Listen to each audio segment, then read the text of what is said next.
Blog Talk Radio.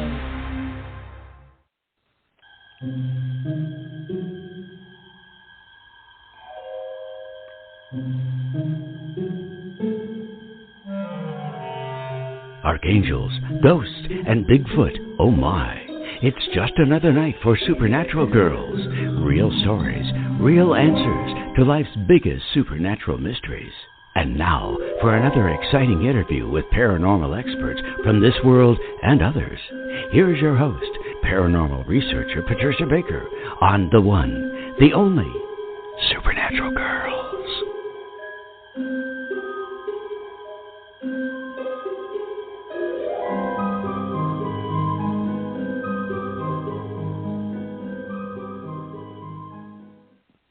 Welcome, everyone, to another exciting episode of Supernatural Girls Radio. It is September 6th already, oh my gosh, and I'm your host, Patricia Baker. I'm here with my co-host, PK. How are you tonight, PK? Absolutely fabulous, looking at all these wonderful things that are about to trap all of us.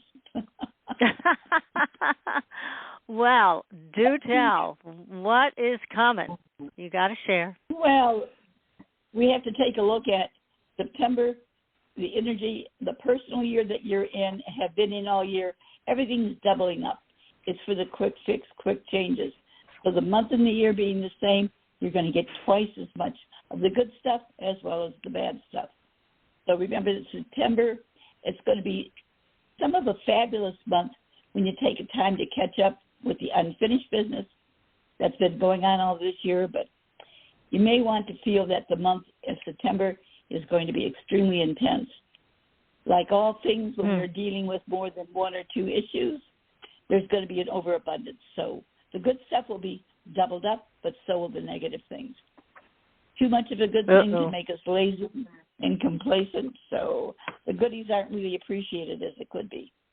So when a problem arises, it's even more important that we address the issue, repair it, fix it, reorganize it, and then work off the issues, because we're still dealing with the Mercury retrograde for a bit, and that includes car trouble, computer trouble, which I can attest to, and anything dealing with electronics, which I can again attest to.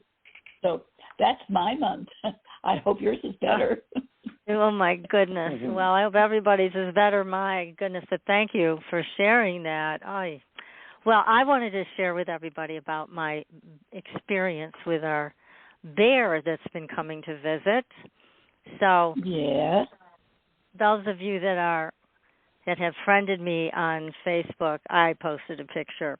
And this bear is very interesting. As you remember, PK, we've had a lot of people on the show doing animal communication and all of that, and it's been great, very informative and very helpful and very touching a lot of times with what they have to say.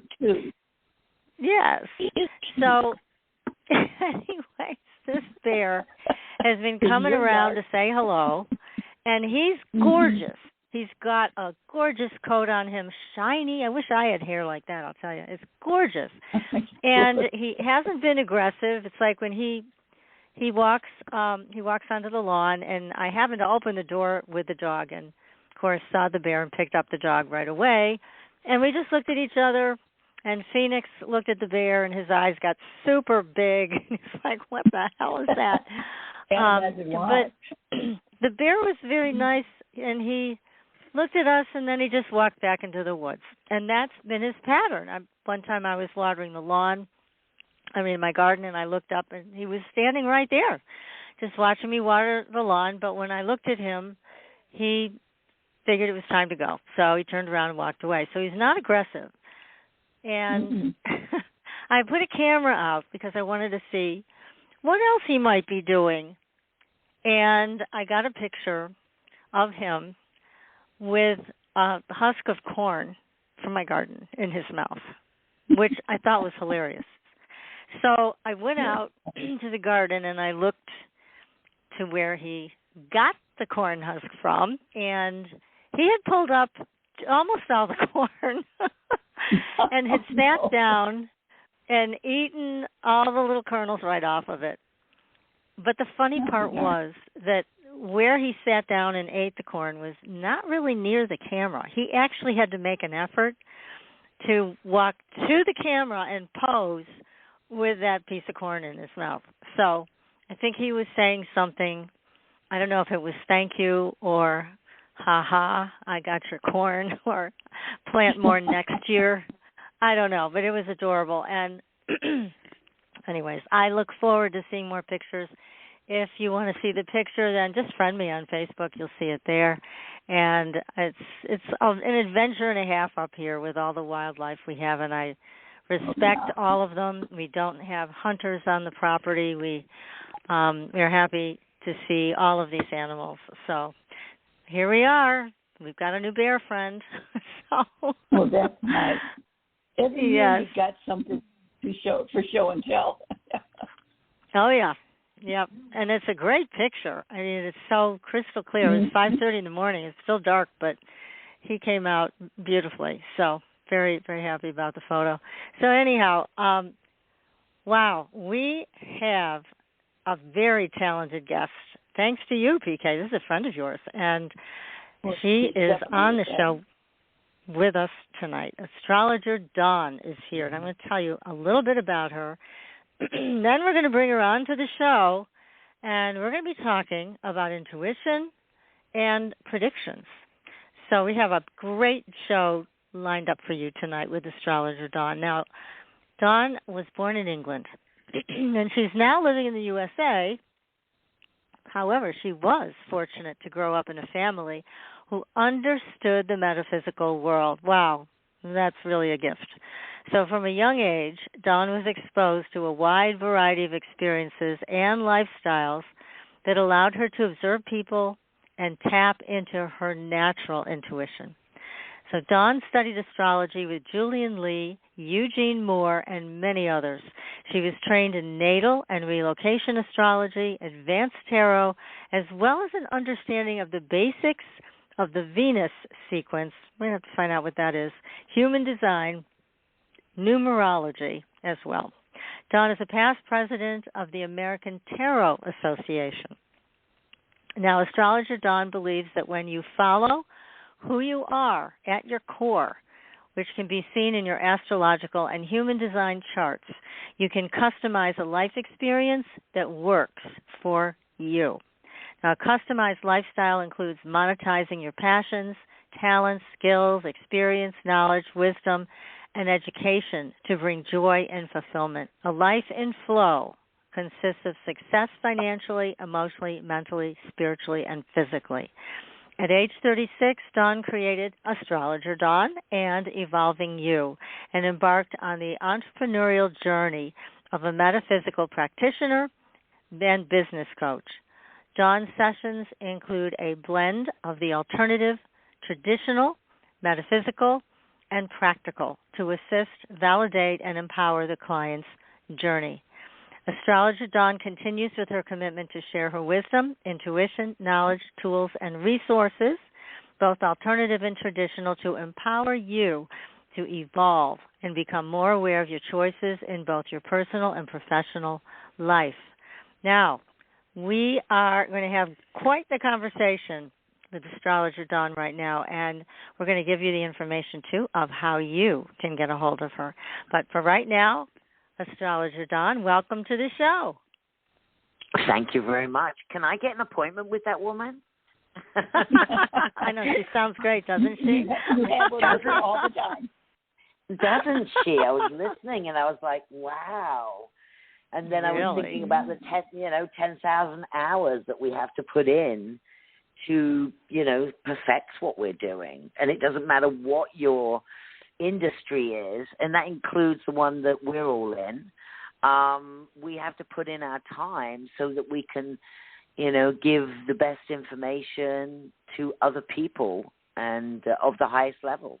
So that's always been my goal. And I guess reading that sounds like I'm doing the right thing.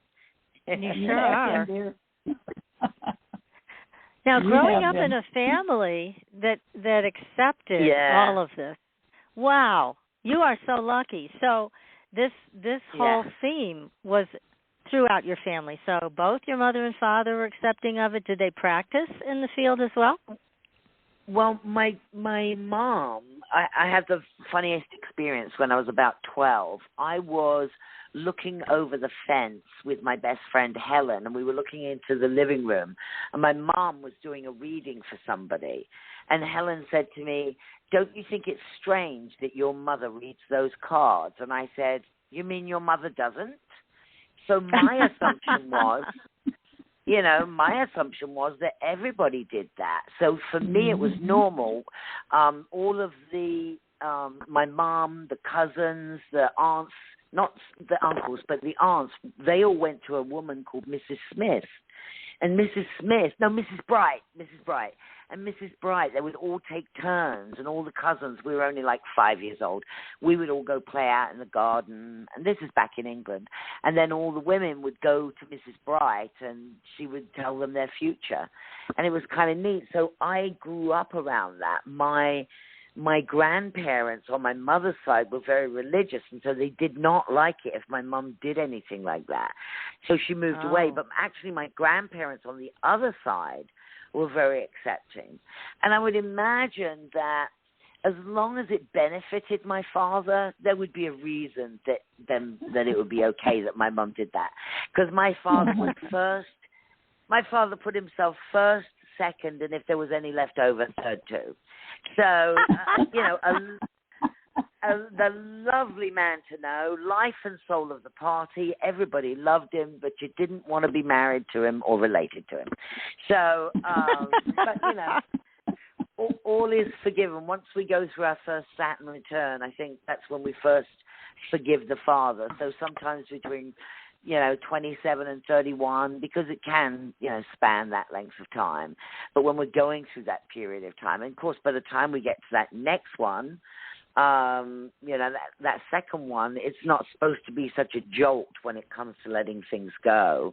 We're normally at a point in our life where we're more seasoned, we've had more experience, we've asked ourselves, is this the hill you want to die on? And if it's not that big a deal, you don't make it a big deal. But the things that are important, you stick with that more. Before I started my business, when I was 36, I'm 63 now, I worked for the Arizona Theater Company, and I was the company manager. And at one point, Olympia Dukakis came with her whole family, and they were doing, I don't remember, Chekhov. It was a Chekhov play, I think. And I was in Whole Foods with the Olympia Dukakis. And, of course, people were looking. There was some television series going on PBS at the time, set in San Francisco, that she was in. That was brilliant, that won some kind of Emmy. And I said to her, so who bothers you most, young people or old people? She said, oh, old people. And I said, why is that, do you think? She said, because when you hit 50, honey, you don't give a fuck about what anybody else thinks. And I thought, that's one of the best things. It was and I was 30 at the time. And so I was like, wow, I can't wait to be 50 and over, because that's when you can really be whoever you are, because so what? Right. And if we don't step into our power, when are we going to do it? It really becomes more of that.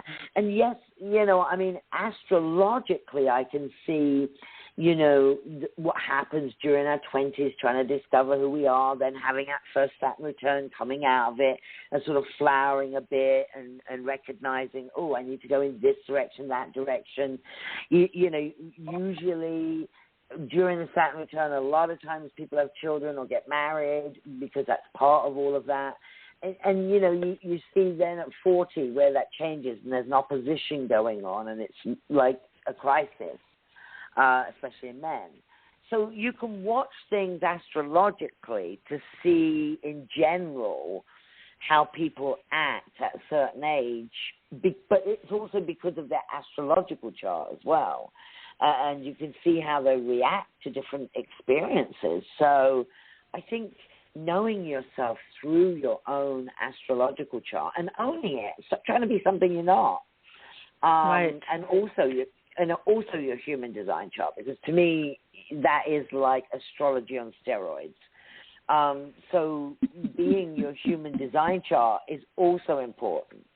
You know, when we were off the air, I was looking at both Patricia and PK's charts. And, you know, Patricia is a manifester. There's only 9% of us, and I say us because I'm also a manifester. There's only 9% of us out of 8 billion people. And wow. You have a certain way of moving in this world. And the best way for you to move around in this world is to inform people of basically what you need to have them do. Is what you're really informing them of, but you're informing them of what yeah, she's very good at that. It's her job. It's her job. The manifestors were the queen. Now, PK is a manifesting generator. So she has a defined sacral energy, which you do not have, Patricia. That means she can work consistently at something. She's much more consistent than you at doing something. But she's not really here to inform. She's here to respond to something. So, you know, so I work with another manifesting generator, and I might call her and say, I want to do some classes around intuition. Do you want to do them? And she'll say yes. And so, I mean, we split the cost. I just split the profit and the cost between both of us because I know she's going to create all the documents behind it. I know she's going to, you know, set up the new Facebook site. She's going to get the recordings out. She's going to put all the dates in Zoom that we need. I just have to worry about content because that's what, as a manifester, and this is you, Patricia, content. But Mary is really good at all the other things. She's very good at knowing what to do and how to build all the structure around it. And I'm not interested in that. And I understand that because I'm a manifester. I might get interested in it for 10 minutes, but you have to bottom line me. I don't want to know your process. As a manifester, I'm not interested in your process. I want the bottom line. I asked my eldest son, who is a generator, the other day. I asked him, I said, this is what I need you to do on YouTube. And then he started to tell me what he was going to do. I go, you need to stop, honey. I said, I'm not interested in your process. I don't. What I want to know is numbers, and I need it in writing, and I need it emailed to me. That's what I want. And you give me the bottom line, and he's like, okay. And it's like my husband just sort of looks at him and goes, you're never going to be able to explain these things to her. She's not interested. And that's a manifester, whereas a manifesting generator is very interested in all the pieces because they want to make sure it's done correctly. Right. So it's a good complementary relationship. Oh, yes, very much.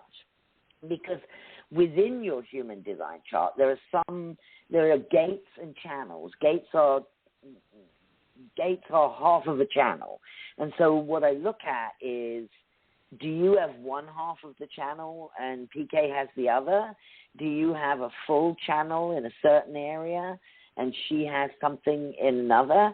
Because that can enhance the relationship. Just like when I look, you know, at your astrological charts, you know, and I don't look at the sun signs. I just think that's a waste of time. I look at the moon to start with. And, you know, with PK's being in Scorpio, she's very interested in the depths of things, the psychology of things. Now, it can go dark, which is why she can tell you quite easily the negatives of things and what might be coming up. Whereas, of course, Patricia, your moon in Libra is how do I balance that out? You know, where's the balance here between that? And so it's not really about whether that is a compatible thing for two of you. It's something that you both bring that's different type of energy. You know, and you sort of have to look at that. You know, PK, with her communications in Libra, is always looking for the balance and everything. And she can see every side of things. She can see it from this person's side, she can see that person's side. But ultimately she has to make a decision. Whereas Patricia, your communications, you know, are in Cancer. So, you know, there can be quite a bit of an emotion around what you speak about. You know, you can be quite attached to certain things and you're able to speak about them. You know, when I look at your Mars, both of your Mars, PK's in Virgo, can be very succinct. I always think of that Virgo as being very succinct in the information that they give. This has to be, we have to make sure this is done, and that's done. Whereas, Patricia, you like quite a lot of different subjects because of that Sagittarius. There's quite a lot of different subjects that you're interested in the realm of the spiritual. It can be astrology, numerology, runes. It can be, and it can still be psychology as well. But you want to see how all of the pieces fit. That's a big thing for you, is how do all of these pieces fit? And then, of course, with Mars in Sag, you want to broadcast things to people as well. And then PK has a Jupiter in Sag. So, together that can be a very nice combination. So, it's not like somebody's asking you to get married. When you're getting married, you want compatibility. You want really good compatibility, but you don't want that actually in a work situation. What you want is somebody who has got a different skill set, because with Pluto moving towards Aquarius for the next 20 years and starting full-time November the 18th, 2024, for women, it's really going to be about collaborating. This is going to be about humanity, us caring about others more deeply, us looking at how to solve problems when, with Pluto and Aquarius, how to make sure that we each have individual freedom. That is going to be so important that the laws will change, and specifically in this country, because what's going on right now in America has not happened since 1776. And so we all remember what happened in 1776, but we're in a different, we're in the age of technology, not muskets. Obviously, there's going to be stray people out there that do things that would make it appear that it's 1776. But I'm sure if we went back to 1776, it would be nothing like it. There would be bodies strewn everywhere and, land being grabbed at a very, very different period of time. But also technology. Yes, of course, AI, because that we're just touching on AI. So that's going to become a big thing. There will be a restructuring of our institutions as well, because it's pretty obvious, and it doesn't.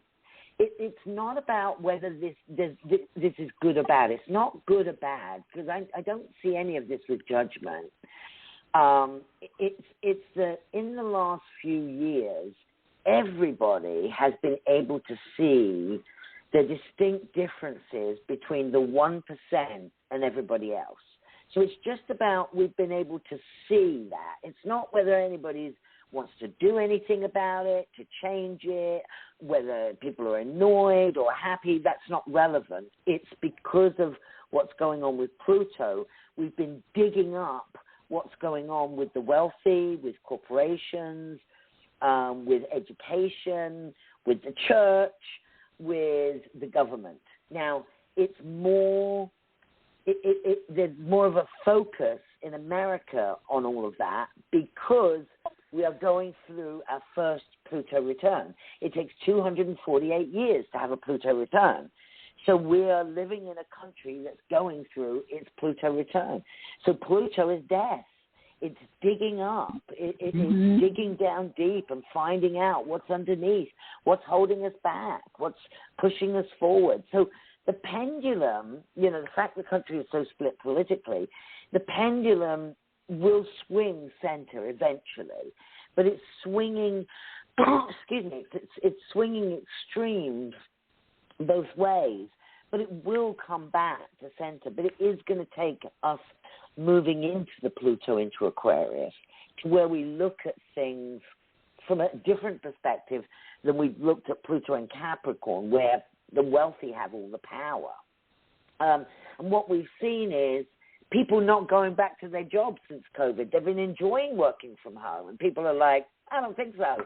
And if you're going to try and make me, I'm just going to get another job that's going to let me work remote at least 3 days a week. It's like the owners have lost their power, and there's a reformation of power that's going on that's going to be more collective. Now, for women, and I always love this story that I made up, but I just love it because it's so true. You drop a man and a woman. Yeah, you drop a man and a woman at a grocery store, give them a list. The woman will come out with telephone numbers of the local dentist, doctor, a woman that's invited her to some charity event that, her and her husband can get involved with, and she'll have completed her list. The husband will come out with not only everything on the list, but many, many more other things that are not needed. But he won't ask anybody for anything. So we're very different in that way. So we've already got a head start. Women already have a head start because we work better with collaboration than hierarchy. And as we move into this Pluto in Aquarius, our goal, my best friend Catherine Yunt says this, what's your secret sauce? Because that is what we need to look at individually in ourselves. What is our secret sauce? And then how do you form that into something else? And then finding your tribe, because Aquarius rules tribes, finding your tribe of people. So we're already doing us three are in a tribe right here. We all have a similar belief system, and we're all involved in the metaphysical, the spiritual. Nothing would ever surprise me if somebody told me something, oh, did you know I just saw this ghost, this person? Oh, really? How was that for you? What was your experience? Like, nothing phases any of us or surprises us when people talk about metaphysical. So we are in a tribe right now, and that's not surprising. We're ahead of the game because you're going to get a little bit of bleed over from Aquarius as we move. There's probably going to be some, let's see, we're at 28 degrees Capricorn today in Pluto, and it's retrograde. So when it moves forward, there's going to be some big reveal going to happen when it gets to 29 degrees. So we got 6 months for that. So when it gets to where it's supposed to get to, there'll be some other big reveals. So it could be to do with mergers, that there's a lot of big companies that are merging together, and we might hear more about that because it is certainly about big business.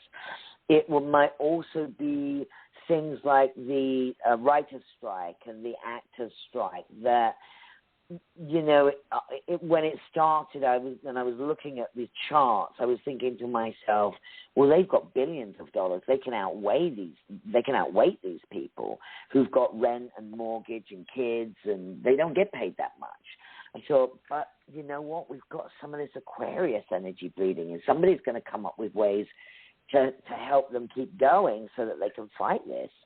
And it's not whether that's something I would wish for or not. I'm not involved in that area. But it's very interesting to watch it and watch the planets. And then I heard about all these big stars donating millions of dollars to this particular fund that will support the strikers for going on. So it's very interesting how astrology, we always say as above, so below, and it's so below as above. I mean, it's not very difficult to see if you understand astrology that all the digging up that has been going on, and there's a lot of it that's ultimately for good, of course. I mean, all of us, I'm the youngest here, and I was born in 59, and I'm the youngest here, but none of us should be in Congress. None of us should be involved in politics. We're going through this major shift, where the young people, because Aquarius rules young, new. I mean, it's all going to be what it is they want, whether it's the generation that's 23 now or the ones that are just being born now. Those generations are going to be much more involved, but in a different way. So we've got the crumbling of different things going on, but we have to have something to replace it. And some of those things are not going to work, There's definitely going to be reasons where things are going to be done and people are going to go, oh, no, they spent $13 million on that. That wasn't a good idea. But we're not going to know without testing things out, which is going to happen more with Pluto and Aquarius. So, we've got so much going on, and then with just the inner planets moving around. But it's a great time for us right now to really just do some internal work, because we've got 6 planets retrograde, and you're really fighting if you're sort of trying to do something new out there at the moment.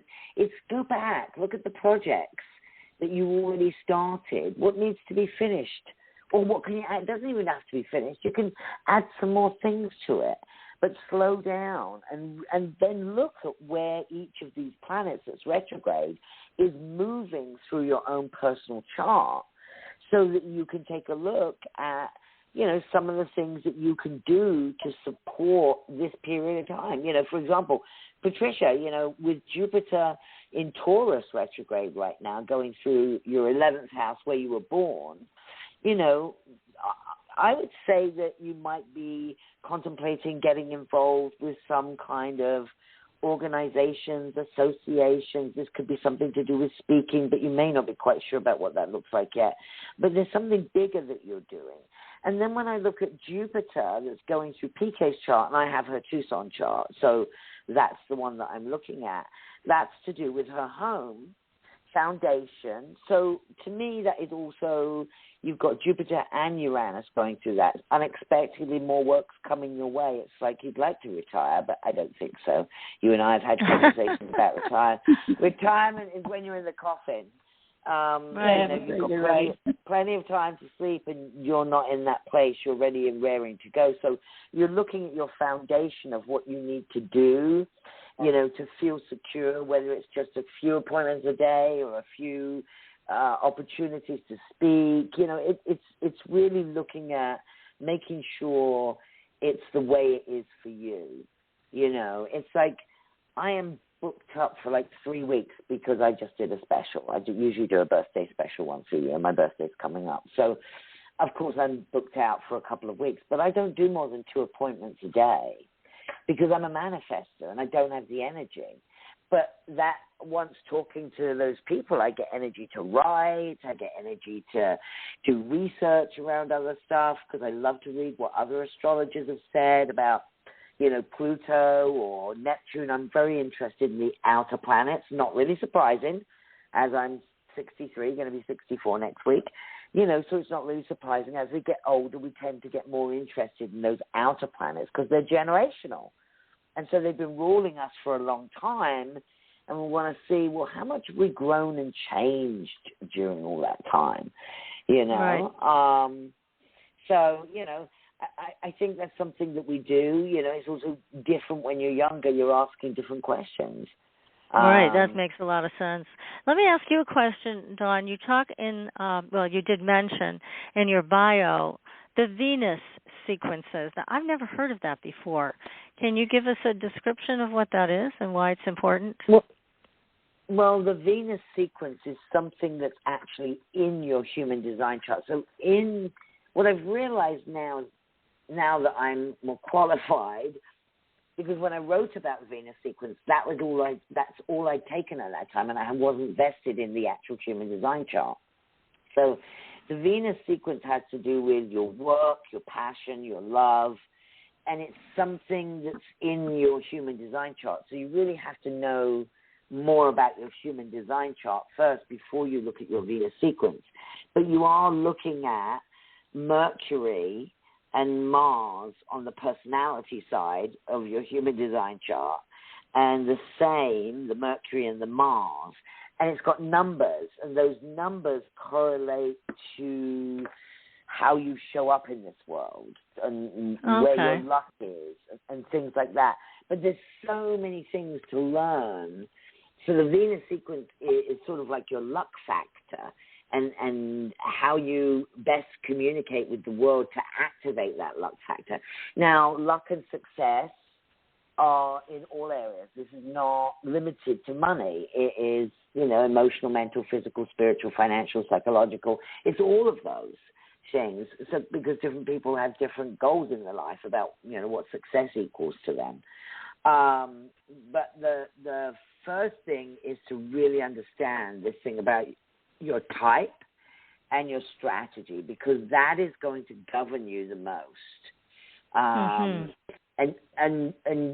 if you can learn about, there's a money channel in people's charts. There's just one money channel. So sometimes it's good, if people want to make money, then they either look to see if they've got any of that, or they need to connect with somebody who's got that. Or if they've got half of the channel, they're looking for somebody who's got the other half.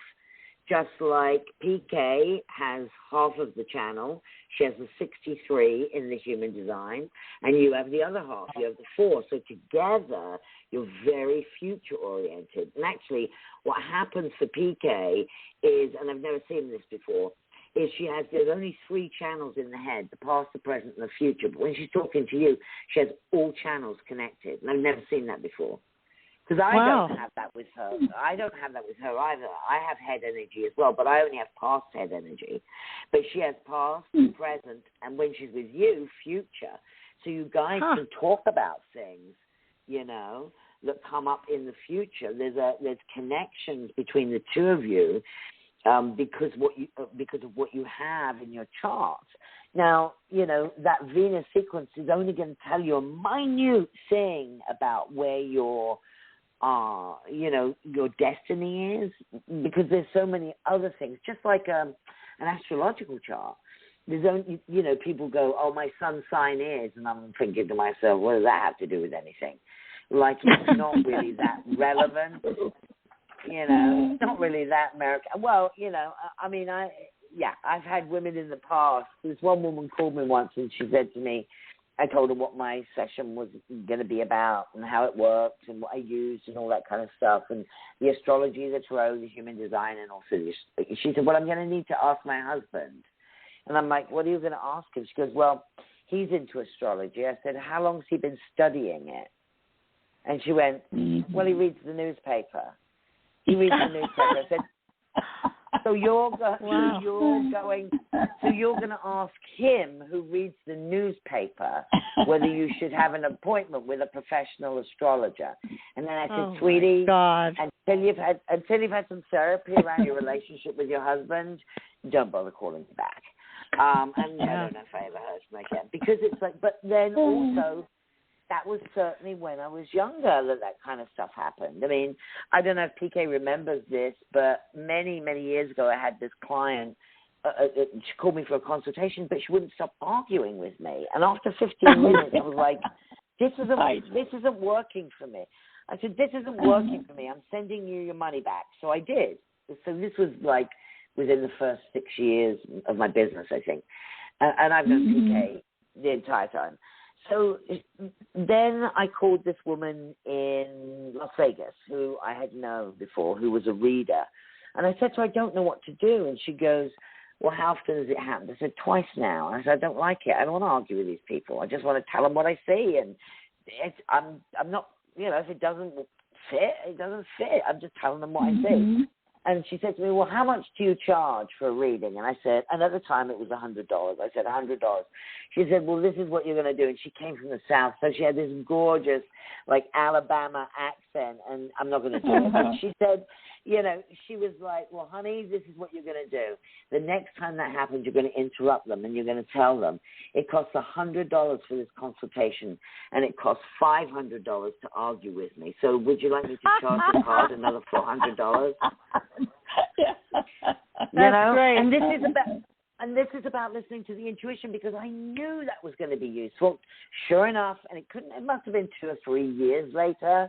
I mean, it was several years before it happened again. But immediately, this woman started arguing with me. I knew exactly what to do, and I was exactly okay. And she said, you can't do that. I said, yes, I can. This is my business, and I can do whatever I want. And I will send you your money back. Goodbye. And I hung up, and I felt fine, and never had it happen again. And it's like, and that to me is also part of what we do, is putting out to the universe, setting boundaries around what we do. Early on, I had my own radio show in Tucson, and so people would know me.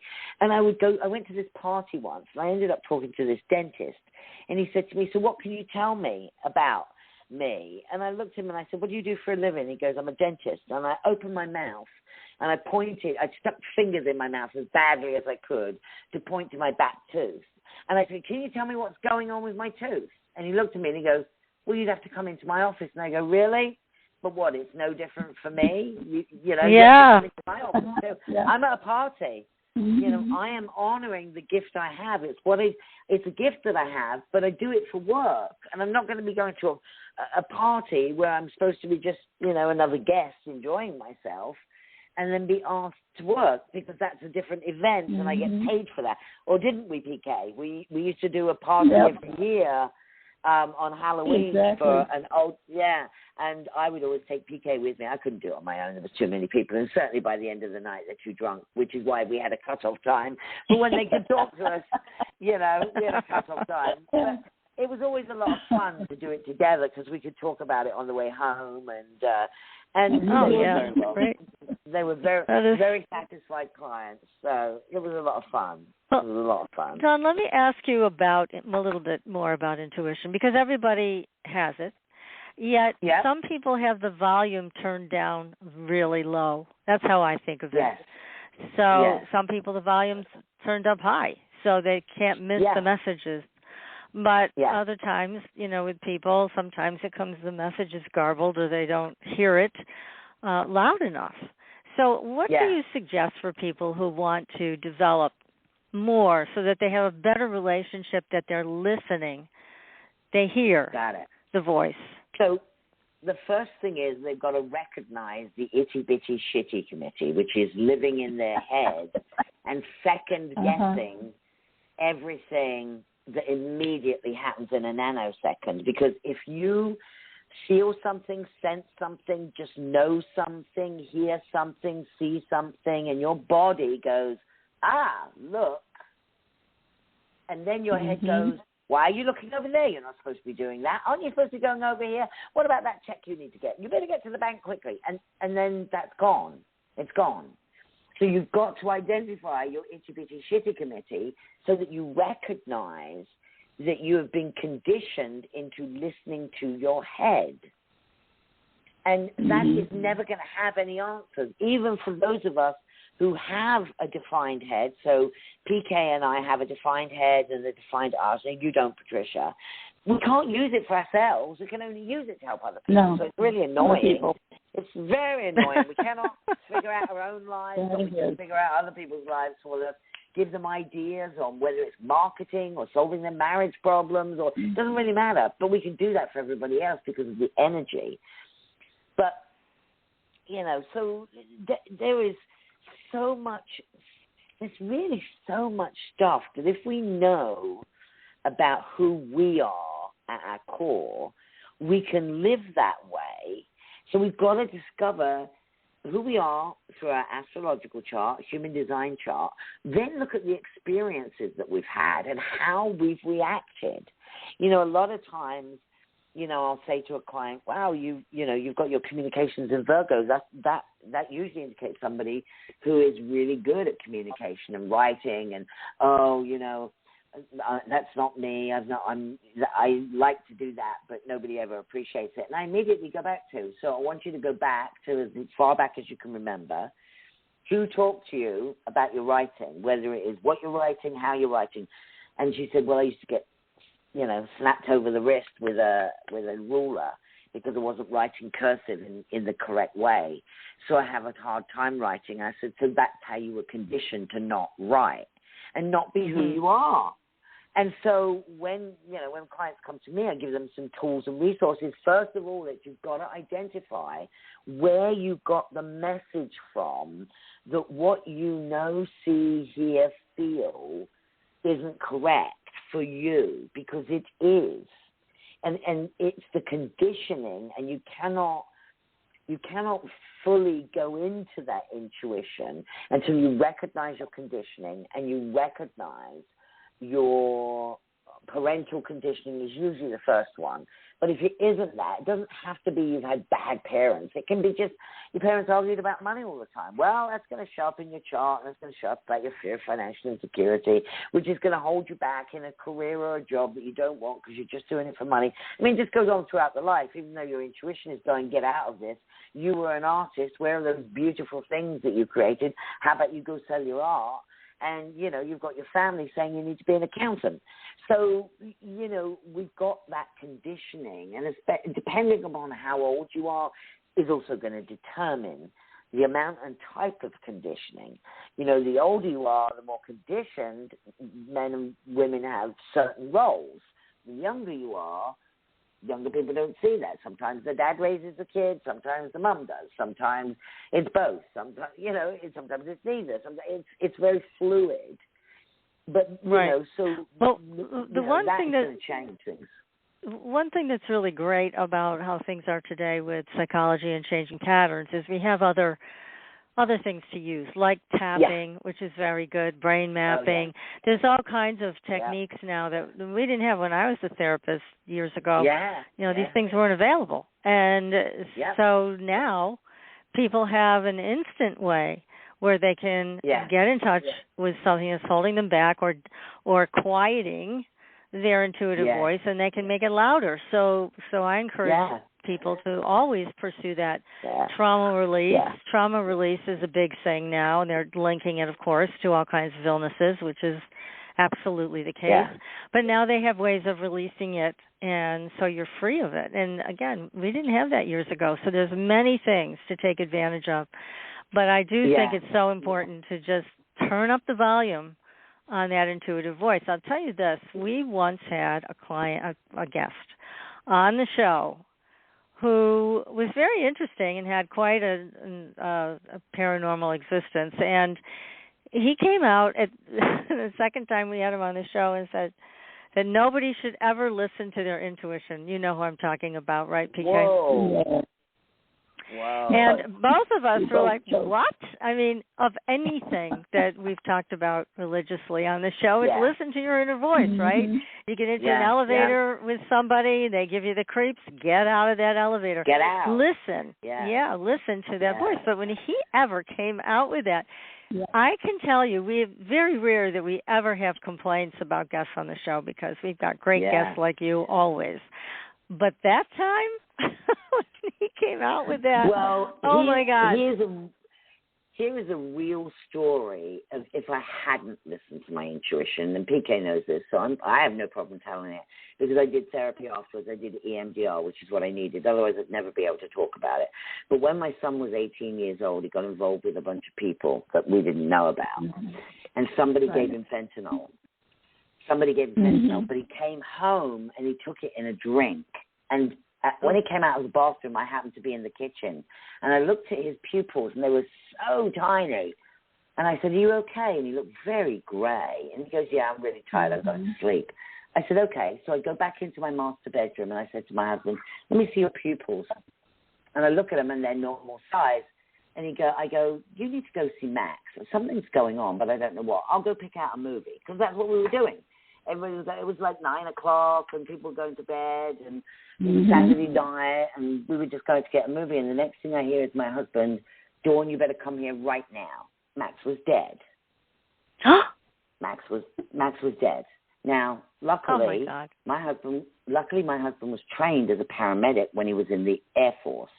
It's been many years since he's been in the Air Force, but he immediately knew what to do and started his heart again. I was an absolute mess, which is unusual for me because I'm usually the one in charge of everything. I was an absolute, but this is my baby. Now, go backwards 3 months. 3 months before this happened, for some reason, I kept watching all of these videos about the shortage of Narcan in Kentucky.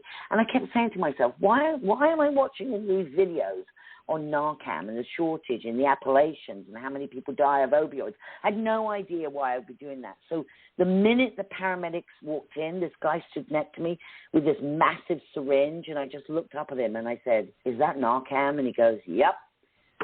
Put it in him. He threw up. He rolled over. He threw up. They took him to the hospital. They gave him another shot. He's fine. He's off of everything. You know, he's older now, period of time. But if I hadn't have listened to my intuition, and by the way, I couldn't have talked about this until I went back to therapy. I had to go to therapy. I couldn't even open my mouth about Max. Not even. I couldn't tell anybody about it because I was so traumatized by it actually happened. And I thought, I need EMDR on this. And that's what I did. I knew to do that, you know, and I think that's another thing. if this, I want to keep this intuition going, because there's been many times in my life when I've not listened to my intuition, and those are funny stories. But this wouldn't have been a funny story. This would have been. This is the reason I say to people now, you have to listen to your intuition, because if I hadn't, I mean, not only would he be dead, but I would never be able to live with that. And I've got an older son, so I'd have to.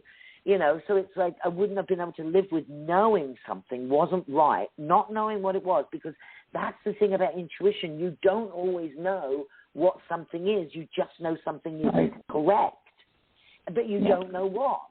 And you have to trust that the universe will lead you in the direction if you just follow a path. The path is not always going to be the path you want to follow.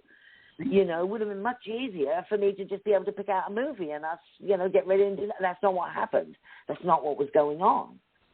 And so, it's such a big thing, the intuition. And I'd always known that. I was on a morning show in Tucson, and I did a reading for the person who I worked with, and I kept saying to her, you're getting on an airplane. Like within the next few days. No, I'm going to San Francisco for an audition with this radio station in San Francisco. That's not till September. This was like April. I'm like, oh, this is, I don't know. This is sooner. I don't know. It just feels like it's sooner. That's all I can tell you. She calls me at 4 a.m. the next morning. Her dad had died of a massive heart attack the night before, and she was getting on a plane to go to to go to Ohio. It's like I was able to be there for her, much calmer actually, when she told me, because I told her the day before as well. I said, have you talked to your dad lately? But completely disconnected from this travel. And she said, no, he's just come back from Europe. I need to have a conversation with him. I said, call him tonight. So she'd had like a 3-hour conversation with him before, before he died. So at least she got to do that. But again, it's when we, that was the last time that I didn't listen to my intuition, let other people determine what my intuition was, because she kept saying, no, I'm not going anywhere, that's San Francisco. And I went, okay, I guess it's San Francisco. I don't do that anymore. I just give information to people. They can make of it what they want. They can see what happens. It is what it is. If I see divorce, it's divorce. If I see you're incompatible, you're incompatible. It's just, it's just a facts man now. Because I had to learn, you have to learn. And I did that when I very first started. How I started this business was completely listening to my intuition.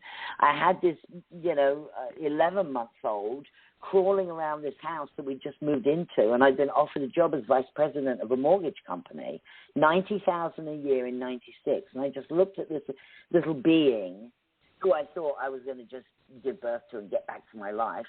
And I looked at him and I thought, I can't dump him in daycare. What am I going to do? And he used to go around and rip up the Sunday papers. I bent down to pick up the papers to put them in the black trash bag after he'd been ripping them all up. And there was an ad to work on a psychic line. And I went, okay, I'll buy it. And I hadn't read for 10 years at that point. I wrote one word for each card and put it around the room. And I had my husband take our, 11-month-old out. I did this, interview with this woman. Her daughter was getting married, but I didn't know that. But it showed up in the cards and it showed up in her astrology. And she said, you're on. I did it for a few months, and then I realized I could be doing it for myself instead. And that this, plus it was also psychologically really hard because of some of the people you talk to on the line, a grandmother whose kids had sold their house and put her in a high rise, and she didn't know anybody and didn't want to be there.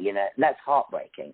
A young girl in a crack den, So I had to go to my therapist because she's the only one that's confidential. I go to my therapist and I said, I have to tell you what's going on, and I need your help in how do I handle this. She says, oh, that's okay. We'll figure that out, how to put the bubble around you so that you don't get affected by what the people are saying. And that takes years. Really but very difficult. Listening to your intuition requires you to do that too. Put a bubble around what other people are saying. It doesn't matter if they say, oh, no, you shouldn't do that. Or, I mean, the number of people that said to me, I can't believe you're going to go work on a psychic line instead of be VP. You're going to miss your first mortgage payment. I said, yeah, but I came from mortgages. I know how long I can wait 45 days before anybody will even look into it. And given the market the way it is right now, it's probably 60 days. So if everything goes wrong, I've at least got time to catch up. And he was like, oh, my God, how are readings going to pay your mortgage? I'm like, you're bringing up a very important point, Dawn, about when you are listening to your own inner voice, but you're not getting any support anywhere around you for it. And that's tough. I mean, a lot of people cave over situations like that, but that's exactly the time that you need to continue to stand strong and say, no, I know what I'm doing and what I'm thinking, feeling, whatever is in alignment.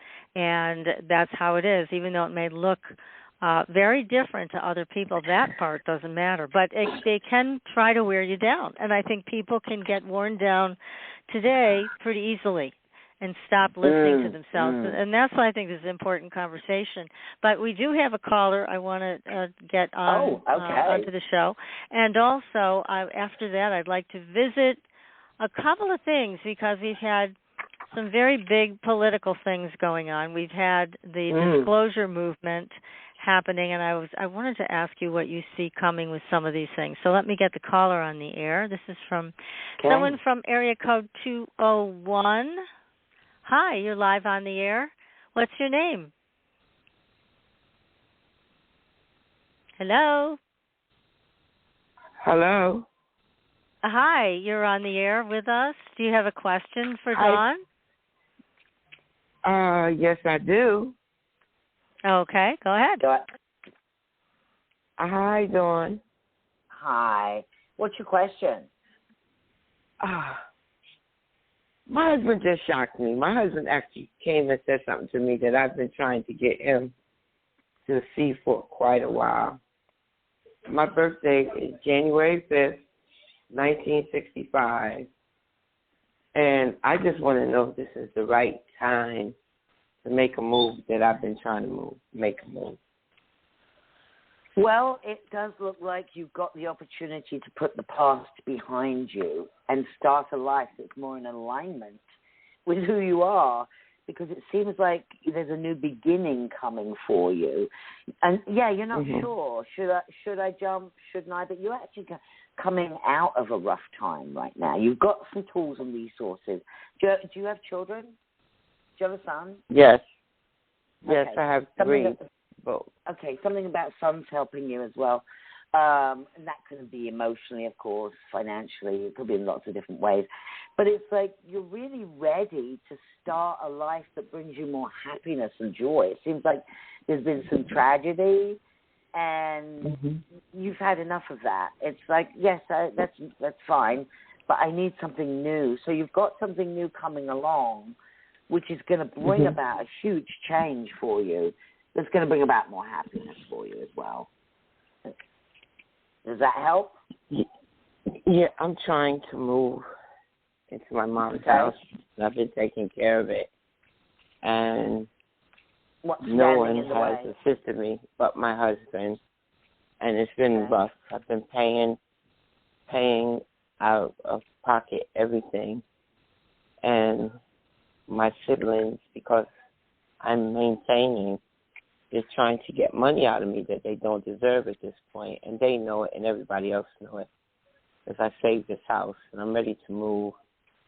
My husband has exhausted all his resources, and I'm the only one that's working, and I'm ready to move so I can relieve some of the burden. So move. Move then. Definitely. I mean, move. That's what it is that you need to do. Then move. Because you've got change coming. He just literally said something to me right before you picked up my call, and I was shocked that it came out of his mouth, because I kept telling him this is what they would want us to do anyway. Forget about the rest, because they didn't participate, they didn't contribute, and at the end of the day, I saved this property.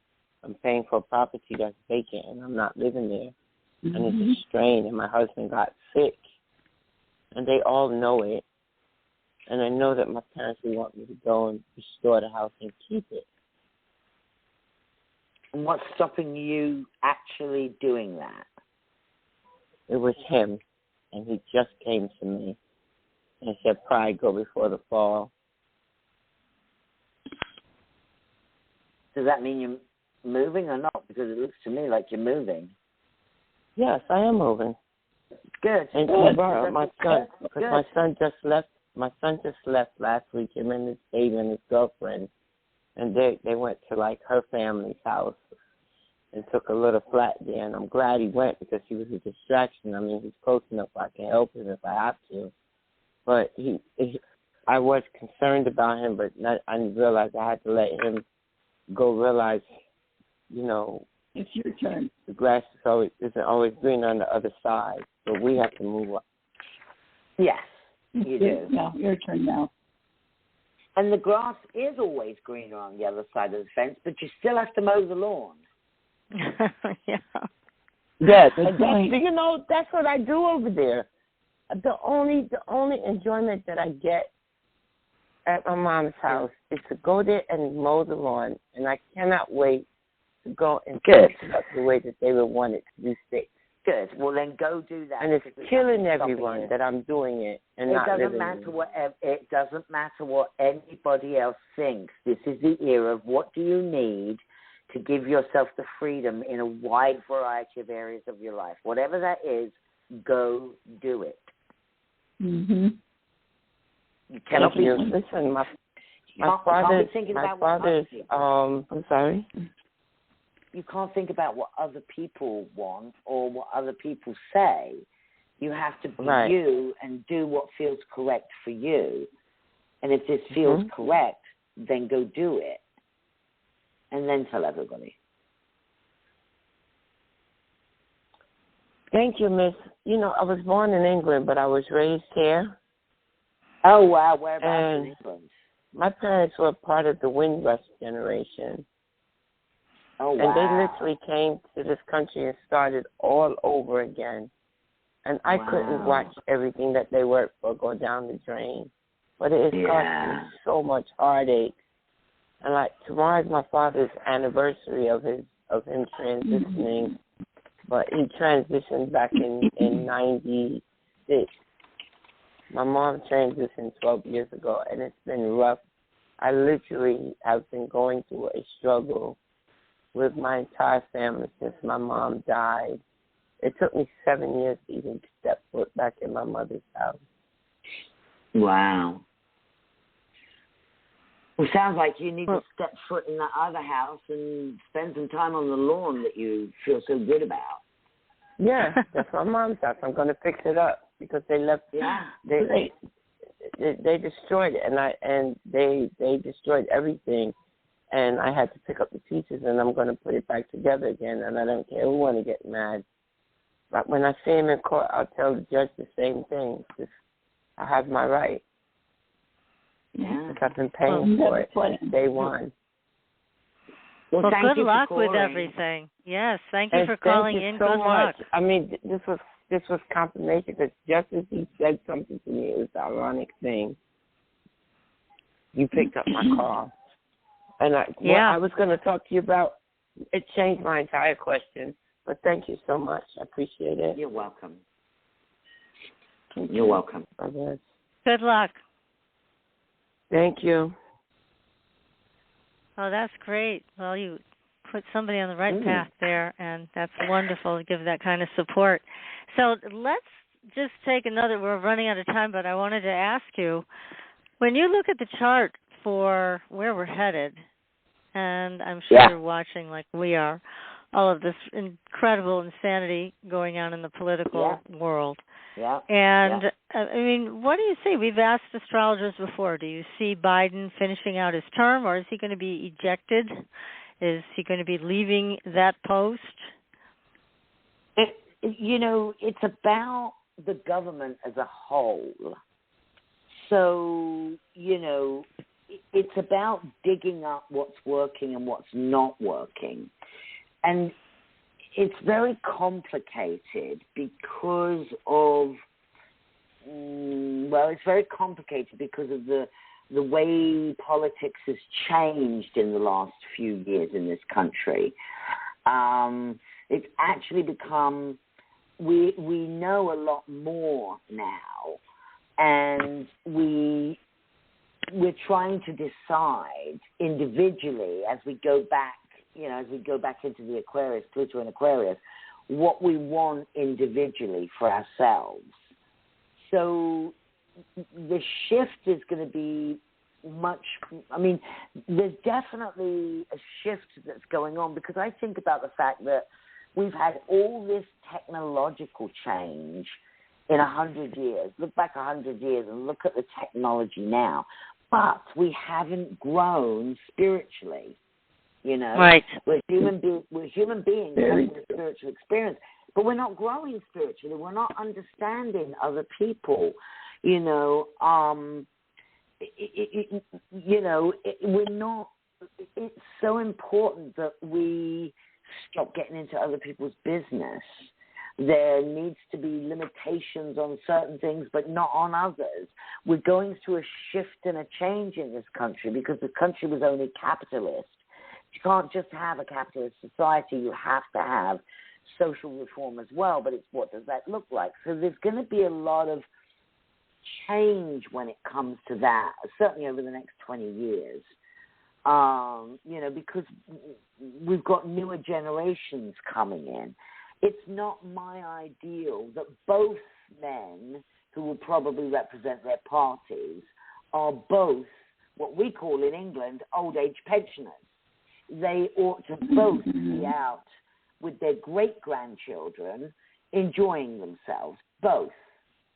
However, you've got people who are doing different things that appeal to different types of people. Hate is never going to win.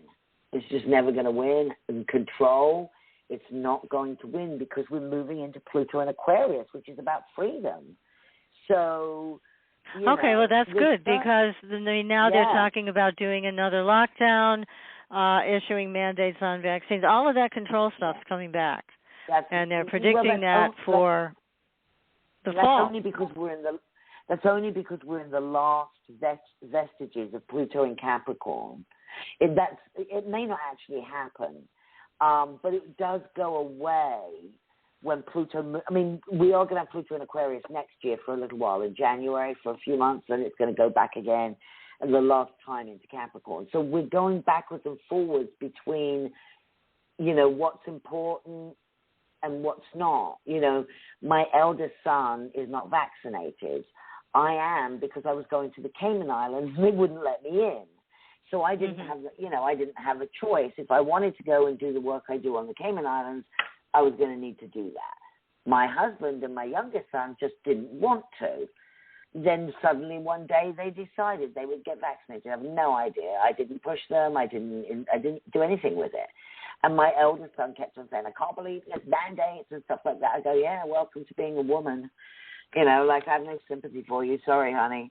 But, when you're a woman and you're having your rights taken away, I don't really care about anybody else's rights at the moment. And it took me a long time for him to accept that. I never forced you to get a vaccine and you've not had one. And he goes, no. And I go, so nobody should be able to force me what to do with my body if I can't force you what to do with yours. And so he really understood that. But this is this backwards and forwards between Capricorn, which rules institutions that want to govern us, and the Aquarius energy, where it's like, well, wait a minute, that kind of system is not working. It needs to be changed in this way. So people who are it's the last vestiges of Capricorn, book bans and banning drag queens. If you look at the list of number of people in schools that have power, that have sexually abused children, none of them are drag queens. None of them. They're all teachers and priests and, people who are in charge of children when their parents aren't around. So it's like that's a Capricorn thing that's going on there. It's like. And what about? Okay, so let me ask you about this because we're kind of out of time here. So I'm going to wrap this up with this question. We also have this disclosure movement that's taking place, which those of us that have been involved in the UFO and ET stuff for over 40 years are looking at it with a jaundiced eye, going, "Oh, please, you're dribbling and drabbling out all of this crap as if you don't really know what this is. When you know exactly what it is, you're just lying again, but in a different way." Yeah. So what do you see happening with that? Because I have two questions. One is, why are they letting that out now? They must be up against the wall somewhere. And the other question is, what's going to happen with all of this? Are we going to be facing Project Bluebeam, where they try to scare us into a fake alien invasion? Or is it going to be something else? What do you think? Well, again, with Pluto going into Aquarius, we're going to find out more information as part of what it is, and that the government has been suppressing something, and not just on this, on a lot of different things, or we haven't been aware. But that a lot more stuff is going to come to light, and it looks more like it might take another 10 years though till we're right in the middle of the Pluto in Aquarius. But there's going to be more documentation that's going to come out. What's that guy's name who went to Russia to live? Snowden. There's going to be somebody who does that. There's going to be somebody who discloses things. And, of course, once you disclose it here, it's disclosed to the world. That's going to make some kind of a change. But they're also going to be banished, to another country. So there's going to be more of that. There's going to be more information coming out, more questions being asked, and more difficulty in keeping quiet. Yeah. Okay, that's interesting. Well, thank you for sharing that. We're always trying to keep a close eye on what is going on and where this is all coming from. But we know it's all about ownership. The government wants to own this, and it's going to be tough for them to do it because they've been very.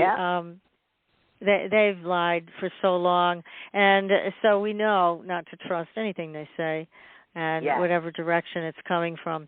So it's going to be interesting, I'm sure. It is. Dawn, I just want to, both of us want to thank you so much for coming on the show tonight. We're going to have you come back. Obviously, people would be interested in some short readings on the air, and so we'd love to have you do that next time.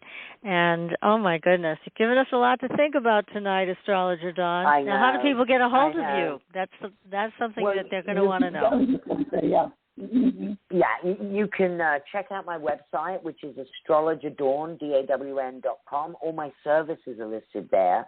If you want a consultation, you will get a massive discount that's not listed on the website. All you need to do is let me know that you listen to this show, and I'll be happy to do the hour consultation, in which I do include astrology, your relocated charts, human design. If you're involved with somebody, I look at their information too. I use tarot, my intuition, and like I said, I'm also a coach. So you end up walking away with a lot of information, some of which you may not like and some of which you may love. But my job is just to give you the information. I'm just here to give you the information, and then you see what happens. Well, you're excellent at what you do, Dawn. It's to everybody's benefit to get a hold of you. Yes. Well, thank you very much, PK. Well, we're going to have you back, so everybody. Yeah, thank you so much. And look, we're going to have you back because I know people have lined up to actually ask you questions, but we've run out of time. So, anyways, that's fine. We will be back next week, everybody, with another great show. And keep looking at our schedule, and you can also join us again when Astrologer Dawn comes back on the show, and you can ask your questions to her then. So until then, everybody, we will see you on the Blue Highway. Good night. Good night. Thanks for listening. Tune in next week for another radio adventure with Supernatural